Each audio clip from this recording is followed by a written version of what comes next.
Hello, hello, and welcome once again. J76NY here, and we are back with President Anton Rayne in Swordland. We have a very busy episode ahead of us, starting with the much-dreaded meeting with our party leader, Miss Gloria Tory, about our constitutional reforms. Don't really have a lot of hope that's going to go very good, but we shall see. So let's get into episode number 14 of our For the People playthrough on Suzerain. To a certain extent, I do want to move Swordland forward, so even though it may piss off a lot of my party, I think that's what we need to do, but I am willing to make compromises on certain things. So let's get into this meeting. I arrived at the Grand National Assembly, which was only a 5-minute drive away from the palace. Today I had a private meeting with Gloria Tory, one of the leading figures of the USP, to get her approval for the proposal. She was also key in reaching 150 signatures to propose the new constitution, as she had extensive control over our party's conservative and moderate wings. As I walked through the corridors of the Grand National Assembly, I was confronted by my memories of the historic building. Despite being a member of Assembly not long ago, it now felt like the distant past. I walked into the left wing of the Assembly, which currently acted as the quarters of the USP. Gloria's office was the first one inside. I knocked on the door and entered. Here I am to save the day. Good morning, Mrs. Tory. Good to see you here, Mr. Rayne. It was a small, neatly organized office. There were small figurines, photos, and plants around the place.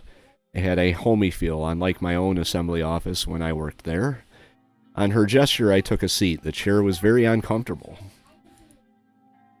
How are you doing, Mrs. Tory? I love what you did with the office.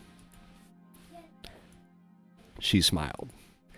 A woman's touch, they call it, like men cannot have a sense of tidiness or style. Which might actually be true. Anyway, let's keep this simple, Mr. Rayne. We both know why we are here. You want me to give you my support. I don't see why the backbone of the USP would support your rushed reforms. Don't you realize they go directly against the wishes of the founder of this party and the state? The reforms are not against anyone. It is in the name of democracy. Mrs. Tory, I need you to help me here. My reforms are very critical for the future of Swordland. The reforms are not against anybody.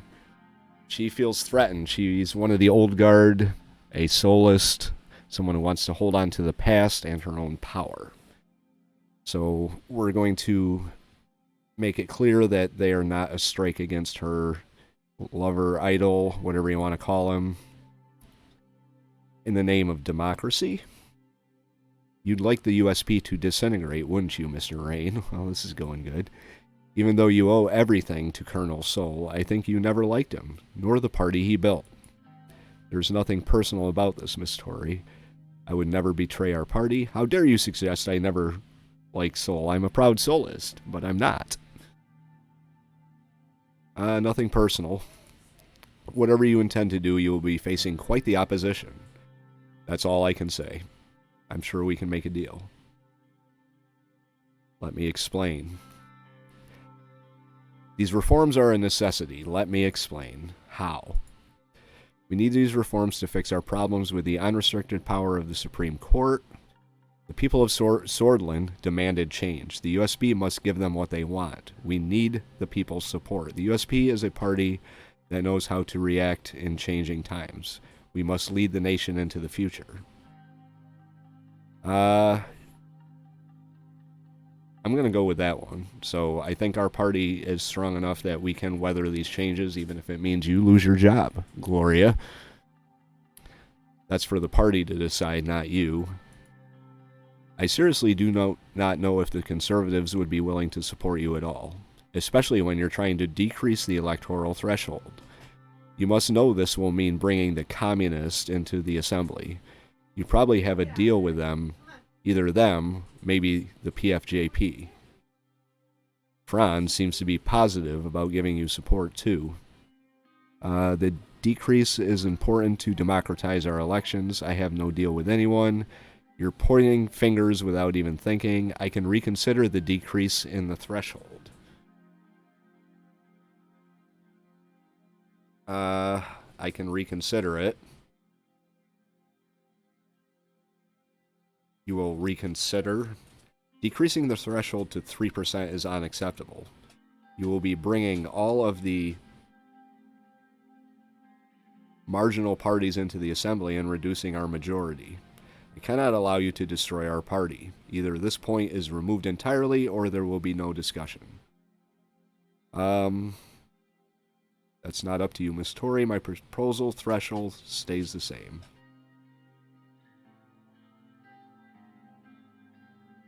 Well, if you're going to play hardball, so will I. And we are at an impasse. Alright, Mr. President, I'm sorry I won't be able to help you. I wish you luck in getting the signatures you need. She suddenly stood up. I must get back to work. Thank you for stopping by, Mr. President. She extended her hand for a handshake. Shake her hand. Walk away without shaking her hand. I'm not finished, or I'm not going anywhere until you give me the signatures. I don't think we're going to get it by trying to bully her, but I'm not finished. Please do not humiliate yourself further, Mr. President.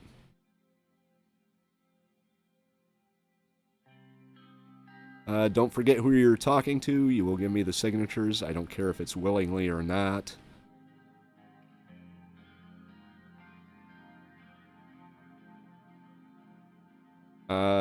Don't forget who you're talking to. You are talking to the President.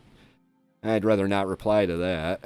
I left her room. Well, Albin and the Reformist wing was my last hope to get the needed 150 signatures for the proposal. Even then, it looked quite uncertain if we would get 166 votes in the assembly. I went outside. Serge drove me back to the palace where I met Lucian and told him the bad news. Uh-oh. She has balls indeed, Randall. Uh-oh, SpaghettiOs. That was my son, Christopher. Say hello, Chris. You don't have to scream into the microphone, son. Hi. Sorry if I blared your ears. Okay, buddy.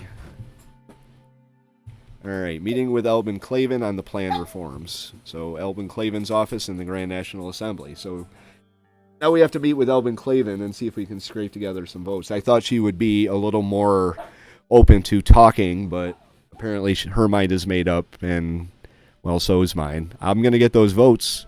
I don't care what I have to do to get them. I think our party, like I said, is strong enough that it could weather the storm, even losing a lot of its majority. If these fringe parties get in, we'll still have a pretty impressive majority, so I'm not too worried about it. How are you doing today, Randall? After our meeting with Gloria Tory and further discussions with the party and my cabinet, it was time to talk to Albin Clavin to get the Reformist wing to support the proposal. I also plan to finally present a more fleshed out proposal and declare our agenda to the party after our meeting. I walked into the left wing of the assembly and entered the quarters of the USP. When I reached the meeting hall, I saw many of our members conversing inside. After taking a glimpse inside, I went back into the corridor to look for the office of Albin Clavin, which was around the back of the place. When I reached his room, I knocked on his door and entered. Mr. President, welcome. The whole room was surrounded by bookshelves packed with files and papers. It was a small office with books and dossiers lying in every corner. It felt claustrophobic. On his gesture, I took a seat. How's it going there, bro? It's been busy. The party's been working very hard, Mr. President. Thank you for asking. How's it going for you in the palace? I'm feeling pretty good, and it depends on our meeting today. Oh, I see. Then I'll try my best not to make it any worse for you, Mr. President. I wanted to express my gratitude for passing the Workers' Rights Act. It is one of my most comprehensive and successful political efforts. The workers' revolution will begin with small steps. It was the right thing to do because our workers were suffering for decades. The party effort had to be supported. You and I see eye to eye on many subjects, including this one. Music to my ears.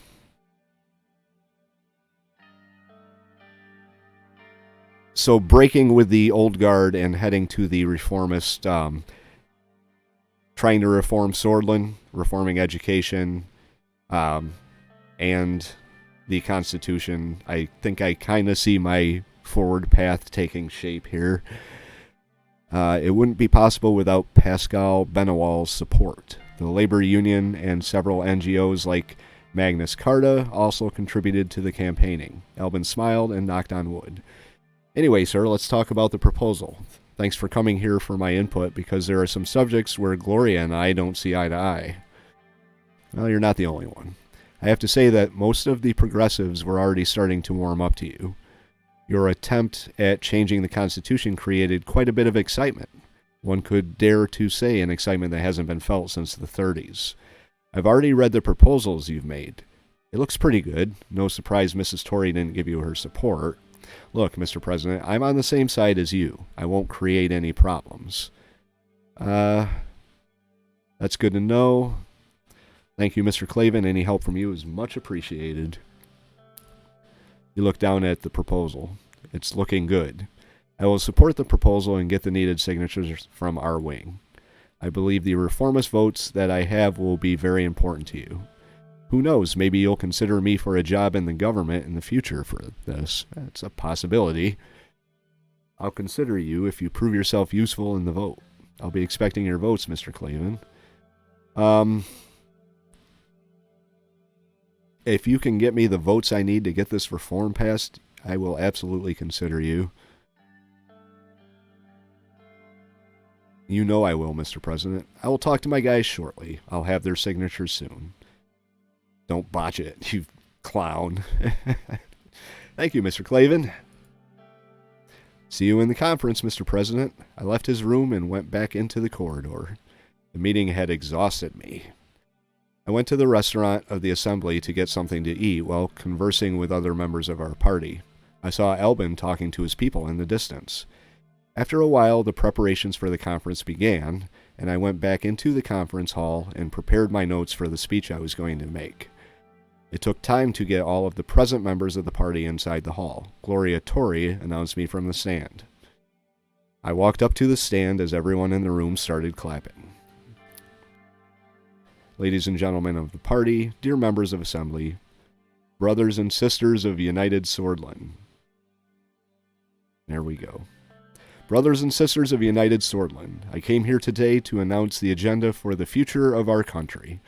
I started my speech with the reasons of the changes to the Constitution. The people of Swordland have spoken. Our system and institutions have increasingly become undemocratic. The Supreme Court is blocking the future of Swordland. The people of Swordland have spoken. They blame our institutions and our systems and want change. Can you blame the people? Haven't we had enough with the flaws of our Constitution? We must listen to their wishes and get their trust in Swordland back. I paused as they started clapping and continued. Talk about democracy. Talk about why USB needs this to survive the next elections. Target the old guard and Supreme Court. What should I do? Talk about why USB needs this to survive the next election, or target the old guard? That seems a little aggressive.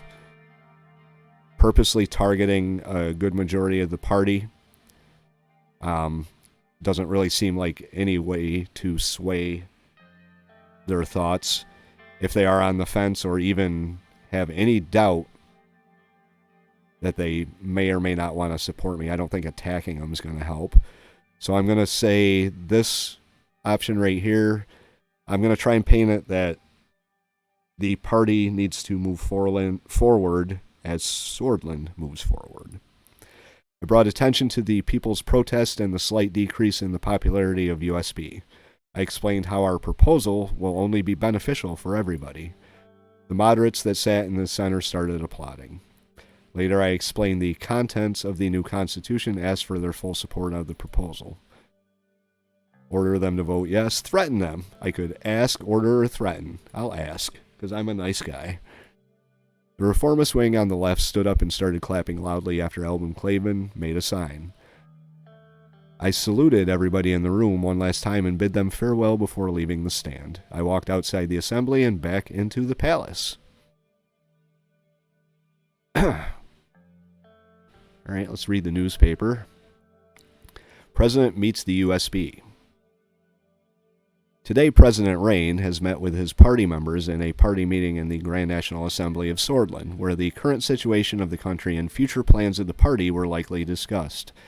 It was later reported that President Rayne used the meeting to give a speech to the party and announce the contents of the first draft of the new Constitution. The details of the meeting were not made public, nor what the draft contained. Okay? Continue. Balance of power in Eastern Mercopa.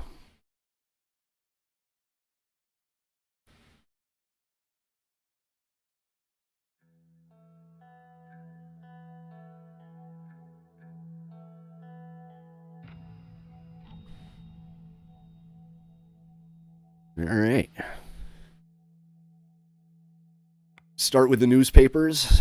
Radical. The archaic state of Swordland's conscription laws. Dear reader, I ask you this. What year are we in? 1880s, 1920s?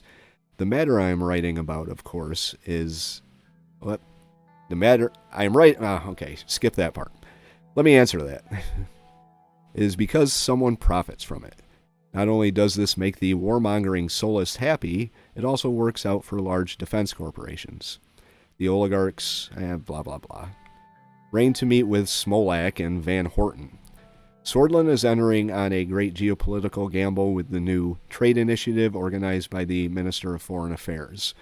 The hope is the solidification of relations with the old ally Agnolia and the troublesome neighbor Wehland, with the aim of regaining some of the regional diplomatic influence the country used to have.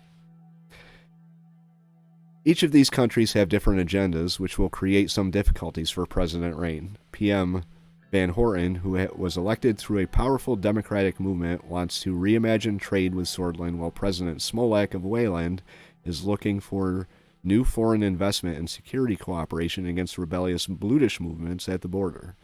Lesbia and Vogsland are watching Swordland's actions very closely and are sure to react to any sort of balance of power shift. Okay. What do we have here? Arcasian offers aid.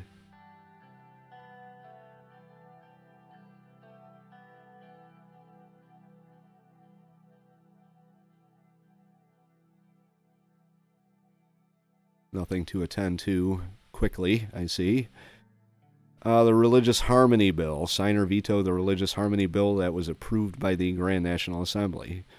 We're going to read the report from Whole Sword.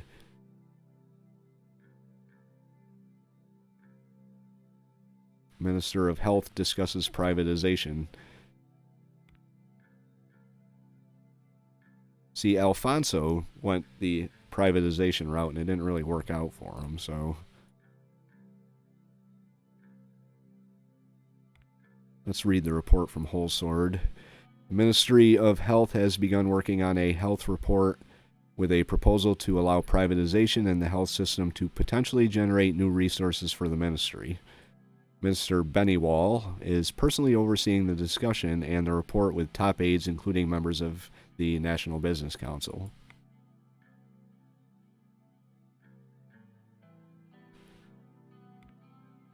It's the Religious Harmony Bill. For the purposes of increasing religious harmony and unity, the following laws are established in religious affairs. Section 1 of the RHB will ensure that the Day of Dissension ceremony in the Arch Sanctuary of Dyer shall from now on only hold sermons in the Swordish language. Section 2 will forbid sanctuaries from holding sermons in Blutish unless they receive approval from the Archpriest of Swordland. Section 3 will enforce that all priests applying to be state-sanctioned have Swordish descendants to be able to receive their salaries and pensions.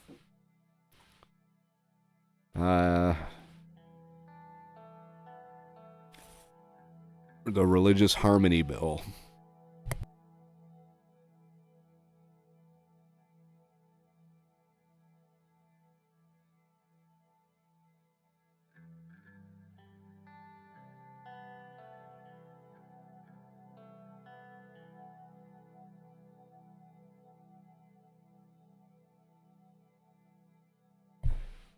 Religious Harmony Bill. I'm going to sign it.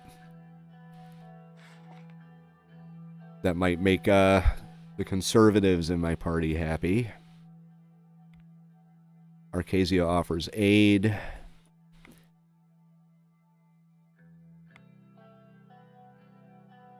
Okay. Give me 1 second. I have to help my son with something.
All right, Religious Harmony Bill proposed by Kizero Keebner, who was a leader of the National Front, the NFP. So, oops. The new bill aims to create Franz Richter didn't like it, so that may. Rayne attacks the holy day of dissension. President Rayne has recently approved the outrageous Religious Harmony Bill limiting the freedoms of Bludish people in Swordland. A little bit, yeah. Out of all the points in the bill, one stands out the most. Day of Dissension has a special importance for Bludish people. It has been customarily held in Bludish language for hundreds of years. That would have been good to know before I signed that bill. Whoop. For the people, eh? Okay, so we are getting into the Arcasian offer for aid. The foreign minister of Arcasia has offered a substantial amount of financial, logistical, and equipment support to help our country. In return, Arcasia requests refuel and repair access to the Erloy Air Force Base whenever they require. President Dwight Walker has sent personal assurance that this agreement is for peaceful purposes only.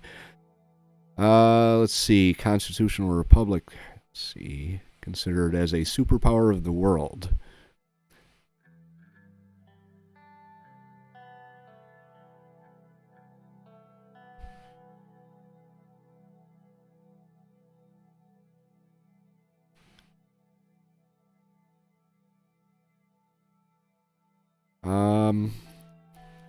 I am going to accept it to decrease our budget deficit. And hopefully we will not become a pawn of Arcasia.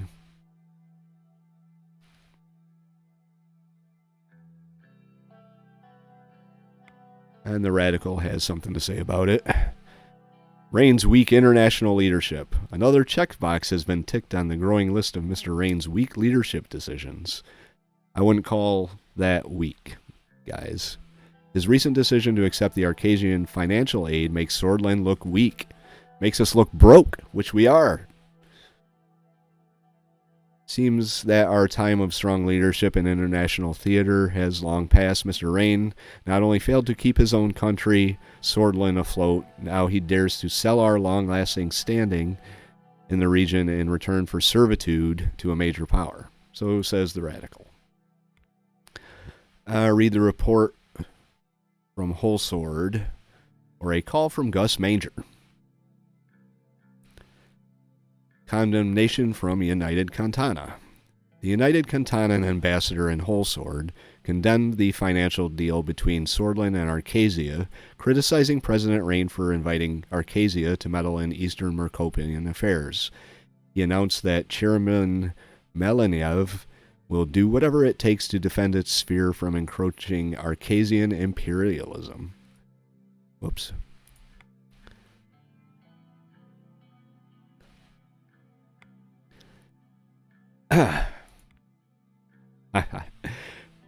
Call from Gus Manger. I was sipping my first cup of coffee for the day when the phone lit up and rang. I swore under my breath. I thought my schedule was clear for at least half an hour. I picked up the phone. Mr. President, how are you doing on this fine day, if I may ask? Fine as well to Gus. What do you want? I'm good because business in Swordland is running as usual from my end. Thanks for asking. I'm calling you because I received a call from the CEO of Armadine Industries, Aaron Bridges, about the recent initial public offering on the Ventry City Stock Exchange. As you might have guessed, it's about our little venture investment of 1,000 shares worth nearly $1 million Rayne. I am very pleased to say we have made gains. The shares have doubled in price at the IPO in the VCSE, and we will soon receive the profits made from the investment. Isn't that great? Yes, it's great. Go on. You will love it. In total, we have made nearly 2 million Swordish Rayne. I bet that right now you are wishing you had bought more stocks earlier, right? It was good for a start, for sure.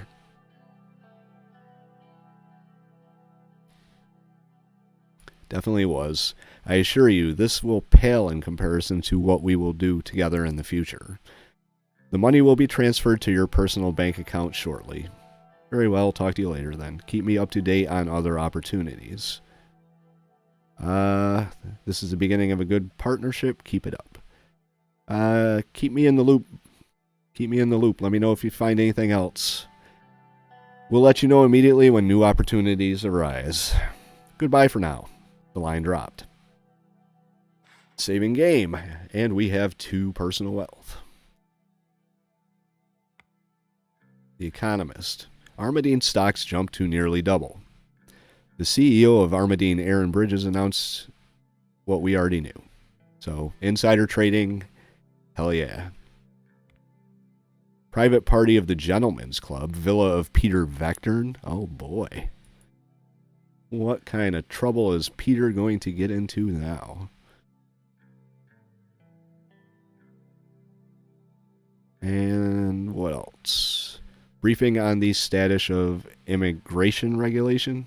So I could talk about immigration, or I could go to a party. Let's talk about immigration first. We were in the middle of a meeting in the palace about our immigration policy. The ensuing discussion quickly became heated. I don't think so, Mr. Wissy. It just doesn't make any sense to me that a foreign citizen should come before a Swordish citizen in Swordland. Well said. So these two seem to be a little more on the Swordish side, and these two are more, or where is he? There he is. Might be more of an internationalist. Well said. My analysis is also in line with this, especially during the economic recession. We are giving Swordish jobs to migrants from other countries. What about our own people and our campaign promise to be tough on immigration? Immigrants are the reason our economy is not completely unsalvageable. Look at Agnolian immigrants in Agland. They have revitalized the whole region and, in turn, boosted the economy of the entire country. Simon can attest to that. Statistically speaking, allowing immigrants to become part of the workforce contributes to our economy. But I agree that the current situation is very nuanced. With that said, we can't just tighten our immigration policy and expect the economy to stay the same. We need to put our economy and the recession at the forefront. Thankfully, we have just started receiving financial aid from Arcasia. And then what? We'll become their servants? First, they will place their war planes in Urloy. Then their armies will come. You will see. damn it.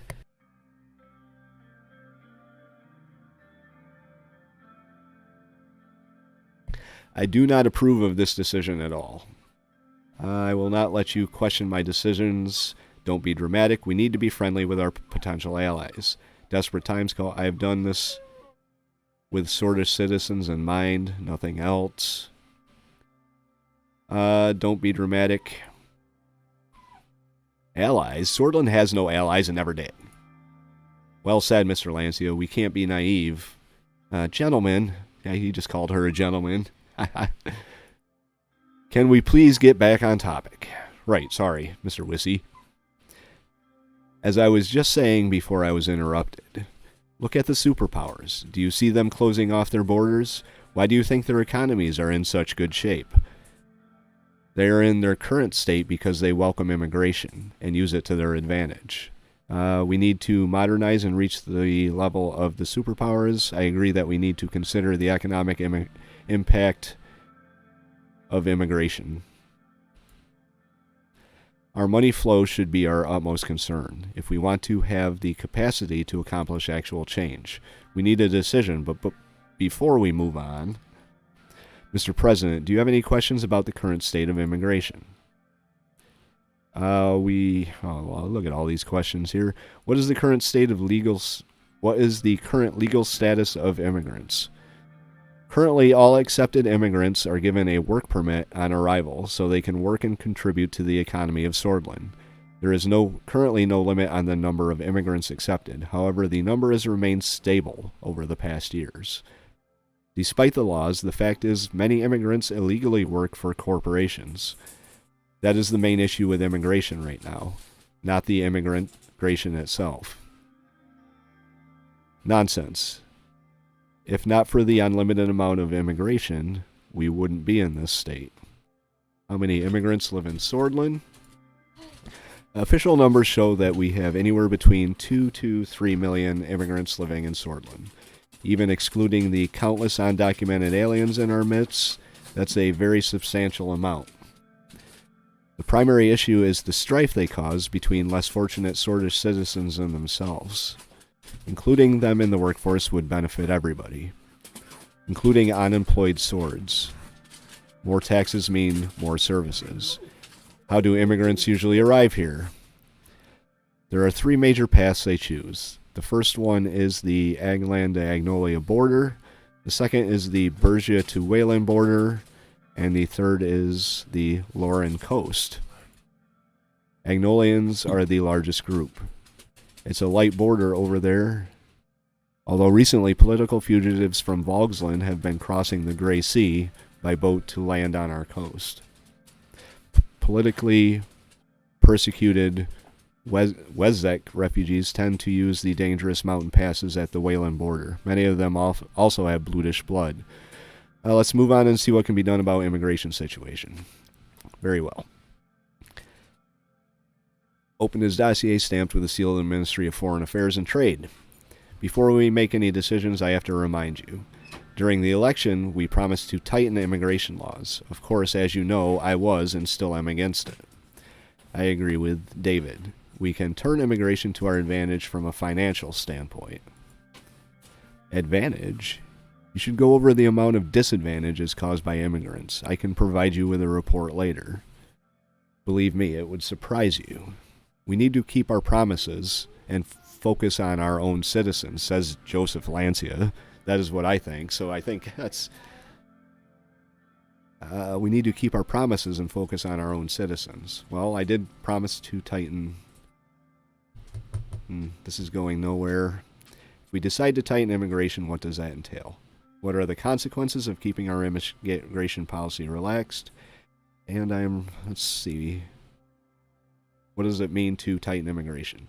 We'd have to impose quotas and, connected to that, stricter border control, on top of allowing our economy to take a hit. Mr. Hull, surely the well-being of our citizens and our internal security will more than compensate for any downturn in the markets. Agreed. Swordish citizens should take priority. What are the consequences of keeping our immigration relaxed? Aside from keeping us on the path to prosperity, modernity, and continued improvement, not much. Our current system is good for our era. We also have the capacity.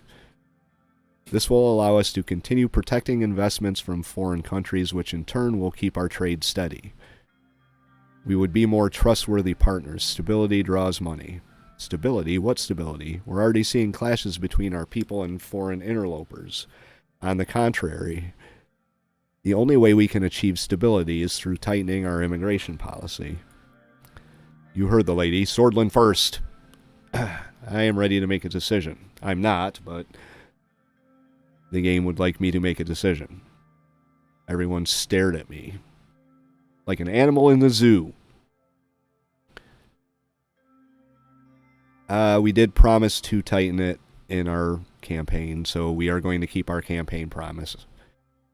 It is unfortunate to see Swordland move in this direction, says David Wissey, but I trust you have good intention. I'll move ahead with the implementation. This has the chance to affect our trade negotiations with Agnolia negatively. They expect us to respect the flow of people. Indeed, it will be a challenge to convince these countries as they see our borders close. Not only that, we've already slighted Wehland in the past. They might see this as a return to the 30s, which will definitely affect our negotiations.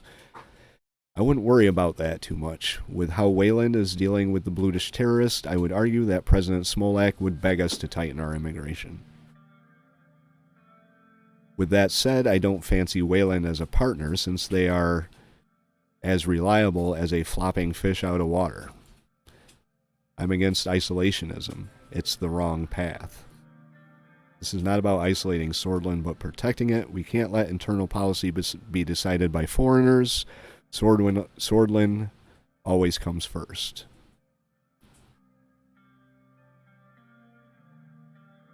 It's not about isolation. This will isolate us in every way. The more we are connected to the world, the better. The world is entering the age of globalization. The decision will make us stay behind. Anybody else that needs to be said? Thank you for your contributions. Let's wrap this up. Let's end this discussion and get to work. There are changes to be made. I want everybody here to get used to the new changes. This is our new direction. I'm going to go with that one because I think sometimes these people need to be reminded. I am the president. The ministers gathered their documents and rose from their chairs, some with frowns on their faces. I'm looking forward to the upcoming trade talks. Peter and I have been visiting Stallport and Rocklaws in preparation. I'll be coming along to talk with the economy minister, looking forward to the potential partnership. If we are finished, I need to head off and get the ministry to work on the new policy. Same here. Our border units need to be informed and prepared. Keep up the good work. Ministers dispersed.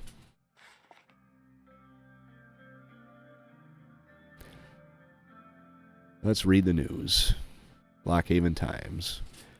Freedom in education choice. The new privatization initiative has allowed many middle-income households to pay for better education for their districts. We have finally reached the point where our children are allowed to change their destiny by the simple freedom of choice. The price might be higher compared to a state-funded education option, but it is justified in performance.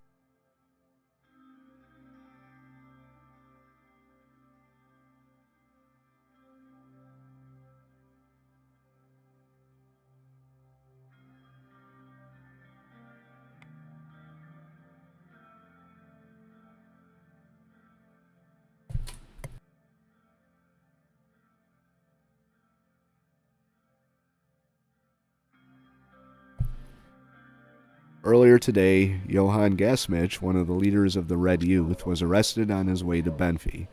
Police said he was planning to escape Swordland with the help of a cargo ship from the port of Benfey to Ravenos Island.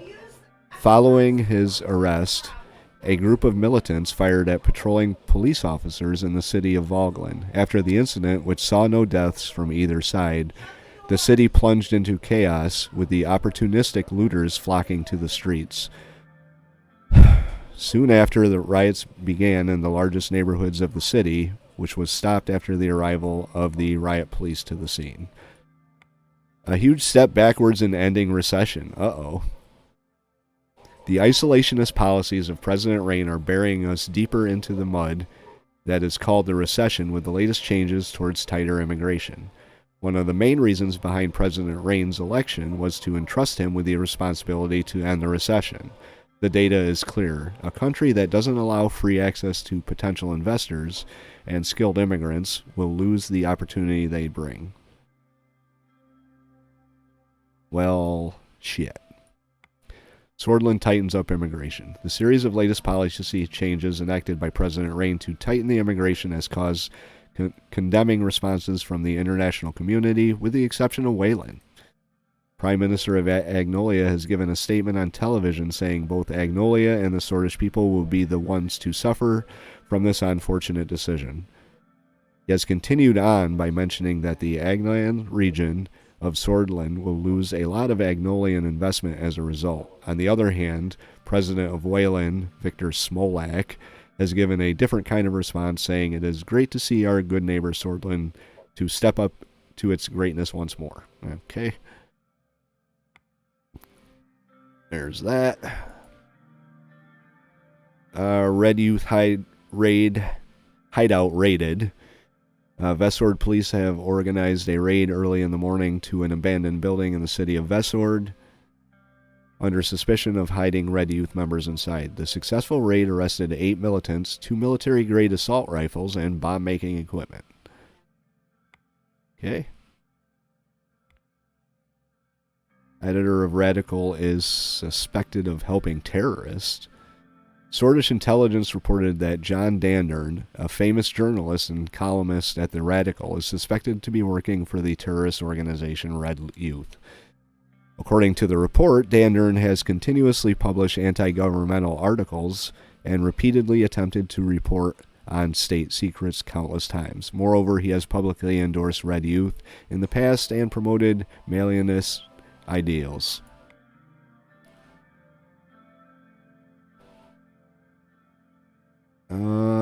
Let's see, anything else?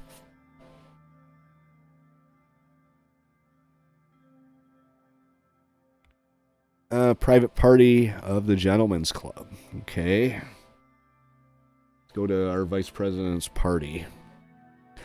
Far from becoming accustomed to my workload as president, I only felt more and more snowed under as the weeks passed. It had been ages since I had any time to myself. I was starting to lose my focus, and my temper was growing increasingly thin. Peter was the first to realize I needed a break. After much cajoling, he finally persuaded me to come to a meeting of his new venture, Gentlemen's Club. For the past few months, he'd been hosting a salon of sorts, not just for politicians and businessmen, but also for artists, entertainers, people of taste, he told me with a smile on his face. There was only one rule: no wives or girlfriends allowed, hence the name.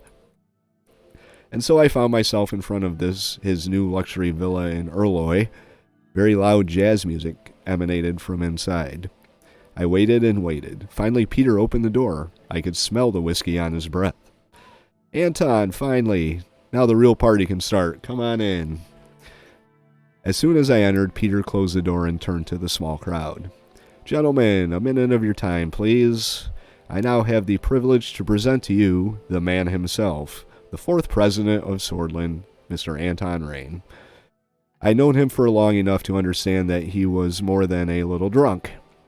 He made an elaborate mock curtsy as I passed him and walked into the room. The music stopped and I felt everybody's eyes on me. Thank you, Peter. What's next? A choir, a marching band, and I present to you Peter Vecturn, the first alcoholic vice president of Swordland.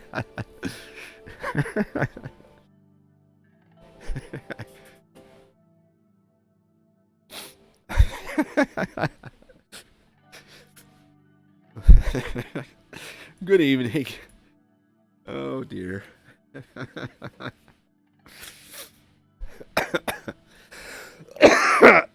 Peter nodded at me and turned to the attendees. Dear members, please give a warm welcome to our very special guest. If I may, Anton, here, take this. He handed me a glass of whiskey and put his hand on my shoulder. We all know why we've gathered here tonight, to celebrate life, to have a brief escape from our tumultuous professions. I personally don't know any better cure for stress than a little drink. I'll drink to that. People in the crowd laughed and raised their glasses. Now, tradition dictates that as the club president, I have to remind you of our house rules. There are 3. No politics, no wives, no one sober. Cheers. Peter drank the whiskey in his glass in one go. Drain your glass. It was immediately replenished. Anton Rayne may have the power to make presidential decree, but I, Peter Vecturn, the president of this club, now declare this party started. Music, go. The band started up again. After greeting the crowd around me, I felt a hand on my shoulder. Let me show you around. We walked through the corridors of his mansion. Statues and paintings lined the stark white walls. An arched window provided a view of the neatly manicured grounds, complete with a swimming pool. A grand lesbian marble staircase led up to the second story. Peter gestured at the massive crystal chandelier hanging overhead. The chandelier was made in the 18th century. Can you believe it? There's even a hedge maze in the garden. What's the story behind the chandelier? How are you paying for all of this? An 18th century chandelier? A hedge maze? A little much, isn't it? Yeah, I'd say. Come on, Anton, you only live once. I'll let you in on a secret. Gus Manger has a lot of contacts in real estate. He brokered a good deal for me. He'll also be here tonight. I can introduce you if you like. You think he would arrange a deal for me as well? Oh, can I have a nice house too? What did you promise him in return? Living a lavish mansion while my country suffers is not for me. I'll just go back to my presidential palace. What did you promise him in return? Oh, only my money. We continued walking until we circled back to where we started. So what do you think of my little hideaway? Not bad at all. I'm amazed, but I'd hardly call it a hideaway, more like a palace. And I find it disgusting. Middle of the road response for that one. Definitely doesn't rival yours. Well, that's true. Anyway, let's get back to the party. I arranged for some caviar to be brought in from Lesbia. You're going to love it. He opened the door to the main hall, and we rejoined the other guests. The music was louder now, and the mood decidedly more inebriated. Cocktail waitresses were carrying around plates of canapes, wearing dresses that left little to the imagination. I thought this was a gentleman's club. Gestured at one of the waitresses to come over. Thought this was a gentleman's club. Would you rather get served by wrinkly old men? Sweetheart, over here. He waved at one of the waitresses, and she came over to us. She was in her mid-20s, wearing red lipstick, her blonde hair neatly tied in a ponytail. On her plate were toast points slathered in lesbian caviar Peter had mentioned. I took a bite. It was rich, salty, tasting of pure seaside. I could almost hear the sound of the waves and the seagulls. Lesbian caviar, best in the world. I'm telling you, Anton, there are few pleasures in the life that are this. As the waitress left us to serve another attendee, she flashed a quick smile at Peter over her shoulder. He smiled back, a little too broadly. Sensual. His eyes were still fixed on her with an expression I remember from our many nights out together as students. Oh, look, there's Gus. Why don't you go talk to him? I'll be back shortly. Peter, I'm warning you, don't make a mistake. Mistake? What are you talking about? I'm just going to the washroom. I'll be back before you know it. He left the room and I headed over to Gus. Gus was standing next to a couple of men that I recognized as banking industry magnates. As I approached, all of them turned to me and bowed their heads. Mr. President, a toast to our new member, everyone. Gus and I clinked glasses as the people around us raised theirs. You don't seem at all surprised to see me here. How long have you been a member? And I heard this mansion is a result of your connections.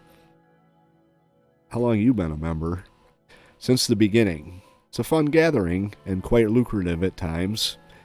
You might have heard from Peter that I arranged the deal for this mansion. He also told me that you might be interested in potential opportunities such as, well, this. He opened his arms, gesturing at our opulent surroundings. Let's take a walk. The balcony has an amazing view of Urloy. We left the room and made our way to the balcony. On the way, he took out 2 cigars and held one out for me. I'll take the cigar. Haven't had a good cigar in a while. We went out to the balcony. All of Urloy was at our feet. From this vantage point, I was able to see how expansive the building plot was. The swimming pool and the hedge maze were visible from here. Leaning over the railing, I admired the view for a moment before Gus spoke up. I know you're wondering about the deal Peter made. In a nutshell, thanks to my network, he was able to procure this house for half the asking price, which would have been impossible under any other circumstances. I would be delighted to discuss a similar arrangement with you. In fact, I have prepared a document with my own personal favorite opportunities. This is the least I can do since you have been generous to many business people in our country. I'm not looking to make any investments. I'm glad my investment decisions are paying off. Sounds good. Cheers to investments paying off, then. He downed his whiskey. Let's talk about the details, then. Gus opened his briefcase and pulled out a thin dossier. He showed it to me. My first offer is, of course, real estate. There is a vineyard close to Urloy, about a 1-hour drive from here, that also includes a very large villa. A beautiful plot, but rather neglected. So there would be a fair amount of renovation costs. On the bright side, you would be able to produce your own wine. The previous owner was Geralt of Ribery, a world-renowned vintner. There's also the option of a football partnership. I already own a large portion of Enrica FC, and I'm doing my best to make them champions. Buying in would be more expensive than the vineyard, but this season will bring a lot of returns, I'm quite positive. My biggest opportunity, though, is the possibility to buy shares in Underhall Construction. My connections ensure me that this would not be open to public and would benefit you greatly. Insider trading. As you know, they are the biggest construction company in Swordland. They're also building a road. Give me the word and I will start the procurement process. But we must act quickly as these options might soon disappear off the market. The vineyard in Urloy, I always wanted to have my own wine, and it sounds peaceful and quiet. Underhall or a football stadium. On second thought, I don't want to do this now. Let's go with the vineyard.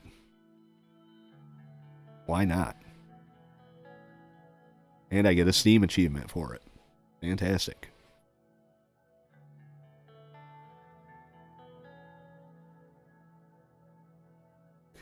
Excellent. I will start the process right away.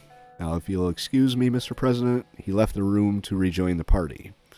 Alone on the balcony, I looked out over Urloy. Suddenly, I heard a rustling from the hedge maze below. I looked down and saw a silhouette. 2 silhouettes, actually. So close together, they seemed to be entangled. I squinted and tried to get a better look. It was definitely 2 people kissing, but I couldn't see either of their faces. Wonder who that could be. I returned to the party and spent some time mingling with the other guests, engaging them in small talk about their business, their children, their relationships. Around an hour later, Peter showed up next to me. See, I told you I'd be back before you knew it. It's been an hour. Where were you? Was that you in the hedge maze?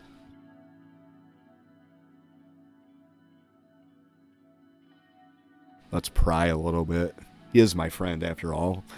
What are you talking about? I told you I went to the washroom.